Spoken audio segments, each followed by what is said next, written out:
And we continue at 2:05 in the afternoon. Talk Radio 790 KABC, the John Phillips Show. Mr. Randy Wags in Culver City. John, do you feel special? Because you just got tweeted by Smoke and Scan. I feel very special. They said on Twitter at Smoke and Scan Ent, it was great listening to the Gus Report on KABC Radio for the Johnny Don't Like Show. I love it when Daniel rips LA City a new blank. Okay, are you ready for a trivia question? Yes. What does Smoke and Scan and Patrick Soon-Shiong have in common? What's that? They're both listening today. We appeal to a very diverse audience. Oh, yes. And they need to bring back those public comments by telephone because Smoke and Scan is my favorite part of public comment. Free Jason. 800-222-5222 is the telephone number, 1-800-222-5222. Well, earlier in the program, we played for you the bucket of cliches that California Attorney General Rob Bonta dumped on Fox 11's Alex Michelson. But guess what?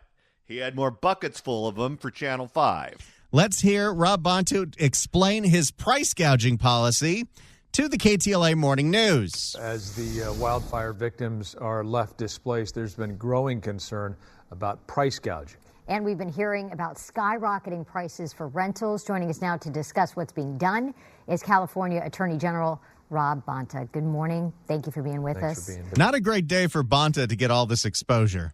No, and by the way, if you do an interview with Rob Bonta because he wants all the credit for going after the price gougers, please ask him about the Shang Tao indictment and ask him if his name is going to be popping up anywhere. Good morning. We know it's a really busy time for you, but for those who maybe are unclear, what are the current rules when it comes to price gouging during an emergency like this for businesses and landlords? When there is a declaration of a state of emergency, as there is here in LA County and Ventura County, the price gouging protections of the state of California kick in, driven by Penal Code 396, which basically says you can't raise prices more than 10% from the time before the state of emergency. So if you see prices after the declaration of emergency on January 7th that are more than 10% from what they were before, and the skyrocketing prices that are way out of whack are very... Boy, he loves saying that. He really does. Prices that are... It's always fun to hear a politician do two interviews in the same day to see if they're using the same stupid canned lines. He really is like a low IQ Teddy Ruxpin. Prices that are way out of whack are very likely to be price gouging. Please share it with us at oag.ca.gov. Can you imagine if Rob Bonta was Attorney General in the 80s? He would straight up be saying crack is whack. Are very likely to be price gouging. Please share it with us at oag.ca.gov/report so we can follow up. We need all of the details and all of the receipts, screenshots, and names. That is a lot of work. How great would it be if he gave the wrong address and it sent you to something like Cambodian porn? And phone numbers and texts and social media accounts. The more information, the better, so we can follow up and hold people accountable and get those prices down. You know, someone emailed us and made a great point. Can I send Rob Bonta a picture of my DWP bill that's been skyrocketing? Yeah, now that's gouging. It's illegal for sure. How about when SoCal Gas jacked up everyone's prices by 500% 2 years ago? That too. It's illegal for sure. It's also wrong. This is a time to help Angelenos and lift them up and support them. Boy, he loves lifting them up. We're back to that. He's going to have a bad back at the end of this. Angelenos and lift them up and support them, not take advantage of them, victimize them, and exploit them. Well, you know, Rob, if you're doing a lot of lifting, lift with your back and not your knees. Now, Rob Bonta was asked about the other angle when it comes to the exploding rental prices in Los Angeles County, and that is the bidding wars that are going on between the prospective tenants. And some people are so brazen about it. You talked about screenshots. They're literally putting it online, like here's what the price was yesterday, and here's what it is today. As people are scrambling to find rentals. I was talking to a friend yesterday who had a friend who lost their home in the Palisades, found a place to rent in Manhattan Beach. The price was $18,000, which is, of course, a lot of money to begin with. But then there was a bidding war to get it up to $30,000. Now, is that permitted, a bidding situation for a rental in this price gouging situation? Now, I just got to point out before we hear Bonta's opinion that Nathan Hochman was asked about this yesterday, and he says the bidding wars are kind of a legal gray area. I would imagine they're legal because even before the fires, there were bidding wars on certain properties for purchase or rent. It is not. And that brazenness that you've referred to, they will regret it. They will be held accountable for that. You need to keep the prices less than 10% for an increase. And just but wait a minute. What if someone offers you more money? If you've got an apartment for rent, let's just say it's for rent at $5,000, and someone comes to you and says, I'm willing to pay you $7,000 to rent this apartment, and another person says, I'll pay you $8,000, you're supposed to say, no, no, no, no, no. I'm going to draw a name out of a hat and make you pay $5,000? Just because you can doesn't mean you should. Demand be damned. That's the whole point. People have... Demand be damned. He thought of that one while he was driving from Fox 11 in West L.A. to KTLA in Hollywood. What, does he want to be the next mayor of L.A. with all the rhyming? Demand be damned. Oh, I got to save that one. That's great. That's some classic Bonta. Demand be damned. That's the whole point. People have lost their homes. They're looking desperately for housing. The demand is surging. It's high, and you can't take advantage of those. How about when State Farm increases everyone rates by 30%? Is that price gouging? It's so interesting to me what is regarded as immoral and what is not. Remember back when that guy Martin Shkreli became the most hated man in the country, when he bought a pharmaceutical company and he raised the rates for AIDS medication dramatically. And people were coming after him right and left. And his response was essentially, I literally just cut and pasted what Warren Buffett did at See's Candy. Warren Buffett charges more for See's Candy than he used to when he first bought the company. And yes, Warren Buffett does own See's Candy. And he said, why should I be penalized because I'm selling pharmaceuticals and he can get away with it because he's selling candy? It's either moral to do it or it's immoral to do it, but it shouldn't change based on the industry. Now, John, just as an aside, has Warren Buffett ever sent you a personal thank you card for his bottom line? No, but he should, because I think I put his kids through college. And you can't take advantage of those victims by victimizing them again. So it is wrong. We will hold people accountable. Information like you've just described is very important for us so we can prepare our criminal cases. We have... Wait, now he wants Channel 5 to do his work too? Yes. So the fire victims are doing it, and now he wants Channel 5 to do it. I don't think this guy ever did a homework assignment in his life. I think he copied off the person next to him. We have multiple criminal investigations right now that are moving towards prosecution, arrests, holding people accountable. These are crimes. How many times has he said holding people accountable? Oh, about as many times as he said lift people up. People can go to jail for up to a year. And nobody is going to jail for this. No one. People can go to jail for up to a year and be slapped with a $10,000 criminal fine as well. Oh, yeah, and they'll go to traffic school and have to say they're sorry. Now, Rob Bonta was also asked about another very real crime that is going on in these fire zones, in these evacuation zones, and that is all the looting. Nathan Hochman, the district attorney for Los Angeles County, boy, that feels good to say, and Todd Spitzer, the district attorney for Orange County, they put out a joint statement asking Gavin Newsom and the California legislature to add enhancements making looting during an emergency a felony. Did I ever tell you about the time I have a back that goes in and out? And at one point in time, my doctor put me on muscle relaxers. And I took a muscle relaxer before bed. I think I was in high school at the time. And there was an earthquake that hit in the middle of the night. And to say I was loopy was an understatement. I was kind of in the same range as Wendy Williams in that documentary. Oh, boy. And as soon as the earthquake hit, I ran out the front door into the street. And my mom said I was screaming, the looters are coming. So... Hochman and Spitzer want Gavin to increase the penalties for looting. Let's see what the top law enforcement official in the state has to say about that. The district attorneys of both Los Angeles and Orange County have called for legislation to make looting during a local emergency a felony punishable by a state prison sentence. Do you have a thought on that? I do. The conduct you've just described is, as you mentioned, despicable, unconscionable. It is sickening. It is disgusting. It is absolutely inappropriate at any time. Certainly now, we should be helping people, not hurting people. And got to lift them up. Oh, yeah. Got to lean in. The way the looting law works, based on how much you steal, if it's over $950 in value, it could be charged as a felony. Now that could lead Boy, to that's just the magic number for everything with these people, isn't it? And he's not straight up supporting what Hochman and Spitzer are asking for, which is not good. No. How about this? If there's an earthquake and the home is damaged, you don't need to sit there with a calculator and say, well, that was only $945, so that looting is totally acceptable.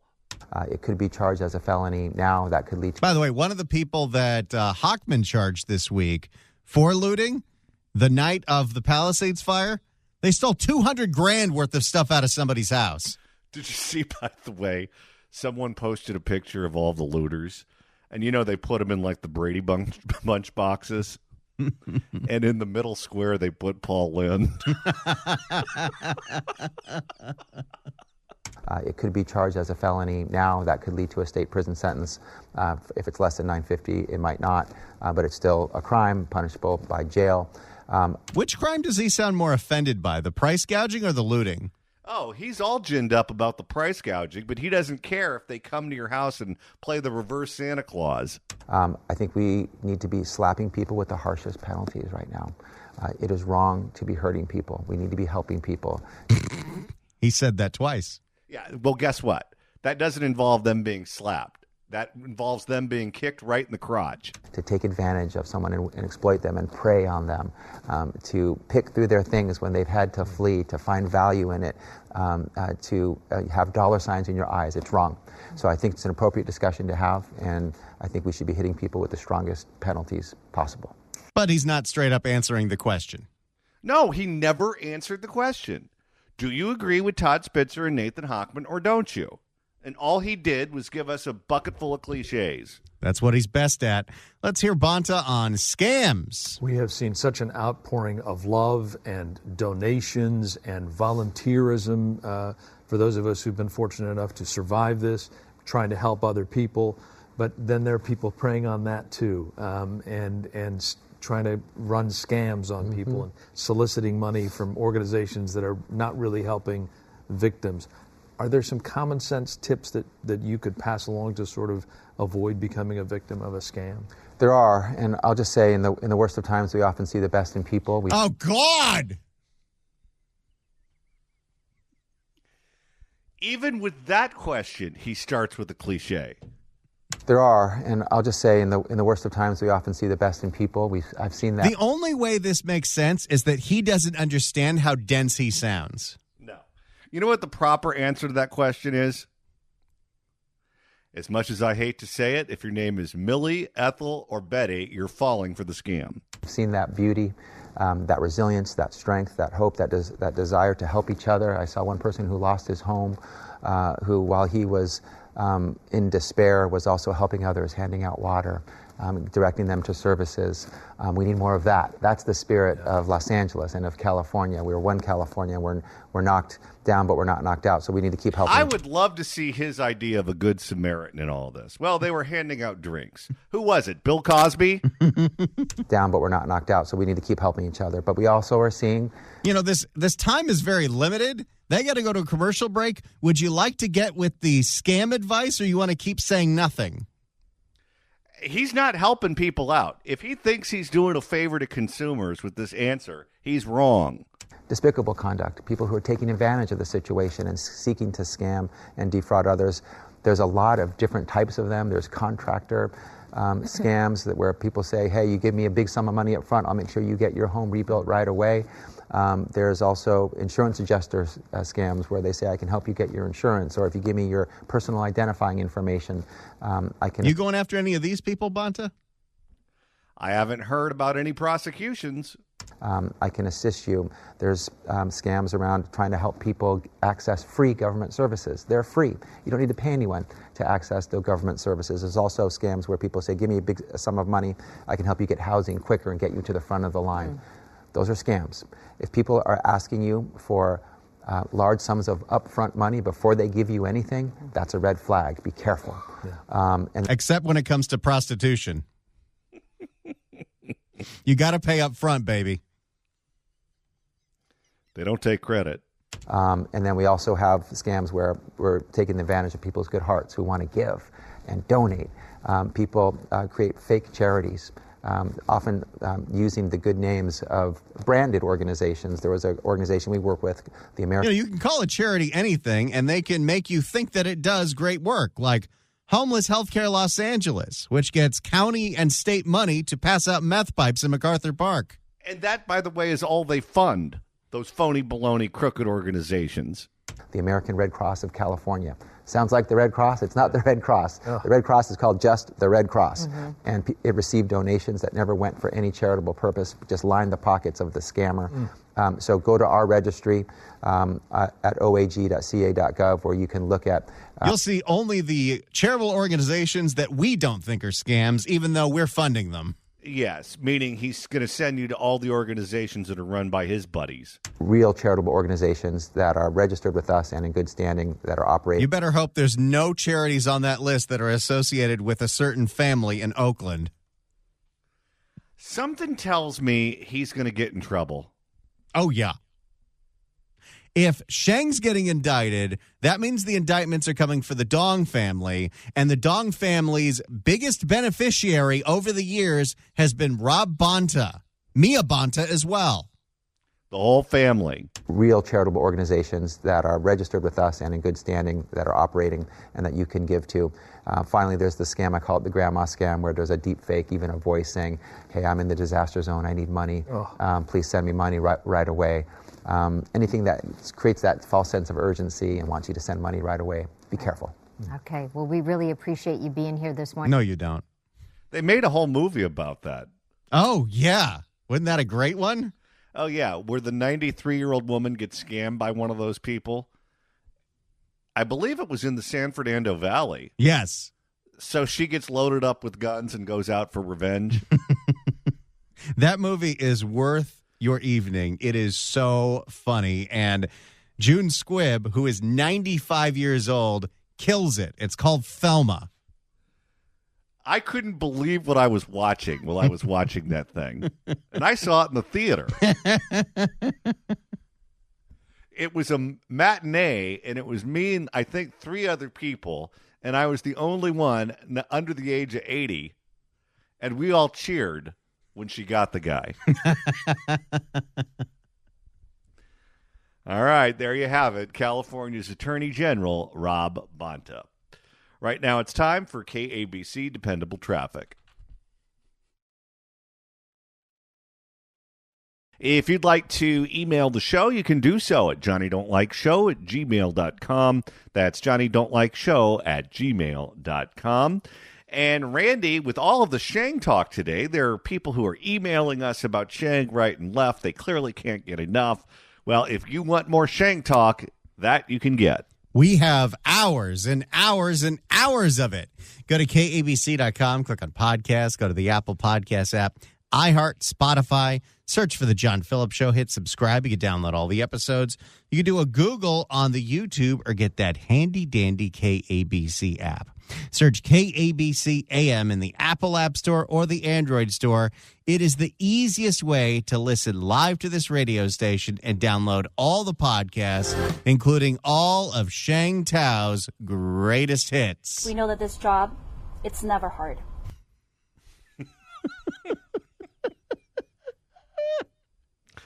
Well, it's too bad they don't allow cameras into federal prison, because if she was going to state prison, that would be quite a reality show. Do you think if Shang takes the stand in this trial, she'll show everyone her hidden talent? A couple of fun facts is that I am double jointed in my finger, and I thought for a while that everybody could do this. Turns out not everybody could do this. Well, I'm sure the jury will be impressed. That's right. I like that. That was amazing. And Randy, we're moving down the dial in the Bay Area. So we do the Fix California Hour weeknights at 11 o'clock on KSFO in the Bay Area. KSFO has moved from AM 560 to AM 810. A bigger, stronger signal goes all the way to Sacramento, Northern California. And at night, when other stations power down, you can hear that station in Nevada. You can hear it in Utah. You can hear it in Idaho. You can hear it in Oregon, Washington, Canada, and most importantly, right here in Southern California. So set a preset, AM 810, and listen at 11 o'clock at night if you're up for some reason. Well, since Shang Tao is the woman of the hour after being indicted by the feds, which is really not that easy to do when you think about the timing of all of this. Grampy Joe's on his way out. Donald Trump's on his way in. How much you want to bet she ends up blaming this on Trump? Absolutely. But just to be clear, Grampy Joe is still the president. It's not Donald Trump in charge of the Department of Justice yet. But since the focus is going to be on Shang Tao for quite some time, let's spend some time, Randy, talking about her record. You mean bankrupting the city and crime going through the roof? Yes, that's her record. Yes, they do. Yes, they do. And part of the reason that the city of Oakland is such in desperate, dire straits right now is a deal that she constructed to sell the Oakland Coliseum that then got before anyone ever got any money, to the point where the city of Oakland still hasn't seen a dime for this deal, and she structured the entire city's budget around getting this money. So what happened immediately after she left office, when she was recalled, is the city of Oakland had to start cutting things left and right, including closing 2 fire stations. Well, you know what happens when you close 2 fire stations? It makes it harder for the fire department to respond to fires. And a fire in the Oakland Hills happened yesterday, and it took way longer for fire to get there because of the closed fire stations, because Shangy couldn't balance the budget. That seems to be a consistent theme here in California. Yes, it does. For more, here's Cron 4. Fire broke out in the Oakland Hills today off Lockhart Street, and fire crews, they were delayed in their response time due to budget cuts and the closed down stations nearby. Yeah, fortunately, it didn't spread to the brush and create a bigger issue. We've had some rain here this winter. Cron 4's Leslie Gooden went to the neighborhood, talked to the fire chief, people who live in that area. She's live in our newsroom now. Leslie, what can you tell us about the damage there? Well, the home appears destroyed, and all that is left is debris. Another great concern pertaining to this fire is its location. It's surrounded by thick vegetation, and the street it's on is pretty tucked away. Take a look. They're lucky it wasn't windy that day. Yeah, no kidding. A home engulfed in flames. According to Oakland Fire, they got the call around 1 a.m. of reports of this fire. But they tell me it took them longer to arrive because a closer station to this area was shut down to recent budget cuts. So wait, you decide to close a station and you close the one closest to the hills? This is the government not working on any level. Thankfully, no one was inside or injured, and the home is currently vacant and was undergoing renovations. You know what that means? That was squatters doing meth. Oh, I'm sure. I just saw the glowing and the embers, and I was like, oh, wow, my neighbor's house is on fire. I spoke to Rosemary, the neighbor who... That's somebody who has seen a lot of this before and is not surprised by anything. She doesn't sound even the slightest bit surprised at any of this. I just saw the glowing and the embers, and I was like, oh, wow, my neighbor's house is on fire. There's more excitement about melting the basketball court. Oh, my God, they melted the basketball court. She was 100% deadbanned. I spoke to Rosemary, the neighbor who called 911 to report the fire. She has lived in the neighborhood for 20 years and tells me it felt like forever waiting for help. According to the fire chief, it took the first engine 10 plus minutes to arrive. That is a lot of time when we're talking about a house burning down. Okay, but this is a city that prioritized the ambassadors. They prioritized the life coaches. They prioritized all of that, the homeless organizations, over fire, because it's a zero-sum game. There's not an endless supply of money to spend. If you spend it on ambassadors and life coaches, you have to take it from somewhere else, and they're taking it from fire. I'm disappointed. I am. It seems to be, and this is a very similar thing to what happened in Los Angeles. Oakland, like Los Angeles, is having a massive police staffing shortage because of all the efforts to defund the police and the damage to the police's reputation in the early 2020s. Well, now, in order to get the staffing back up, they have to spend a whole bunch of money on recruiting and bonuses. What was it? The city of Alameda offering $75,000 if you transfer to their department. That money has to come from somewhere, but they don't want to cut their pet projects, which include the Office of Violence Prevention, which is life coaches for gang members. So they're cutting from fire. Oakland cut from fire and LA cut from fire. And there are consequences if you do that. It's very concerning because I don't think my family or any other family should be the sacrifice for a budget. You might want to move out of Oakland, lady. Well, for a variety of reasons. Truly believe that our safety and our well-being is important, right? And so it's just sad that you're compromising my family. The priorities for the city of Oakland: residents who live in a place where they expect to have adequate fire response if a fire happens, not important. Life coaches for gang members to talk them out of shooting other gang members, high priority. And mind you, this woman who's speaking right now is a homeowner who's paying the bills.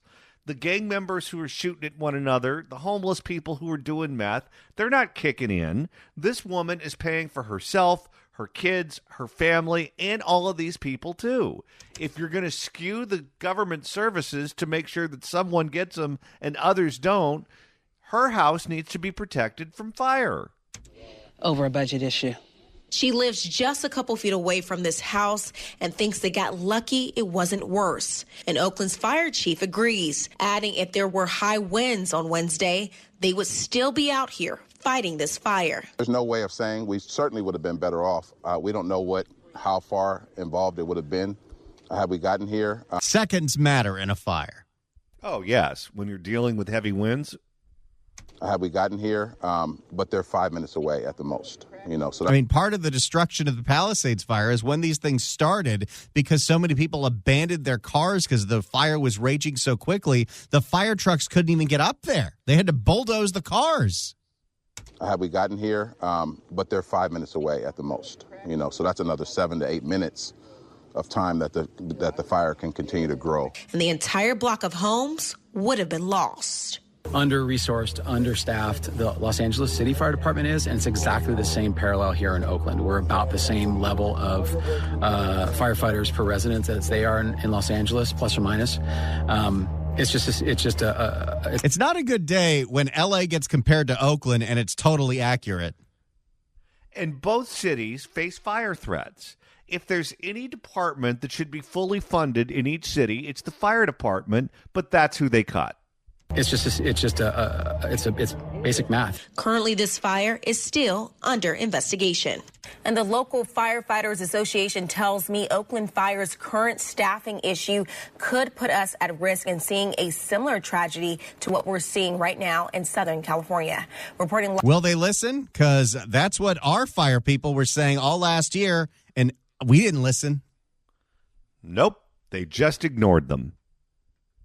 If you'd like to email the show, you can do so at johnnydon'tlikeshow@gmail.com. That's johnnydon'tlikeshow@gmail.com. And Randy, you're monitoring the mailbag. Bob, listening online in Yuma, Arizona, writes in and says about Shangy, but Shang assured us she wasn't involved in any corruption. I'm so sad. And we still got our Oakland A's, baby. No, you don't.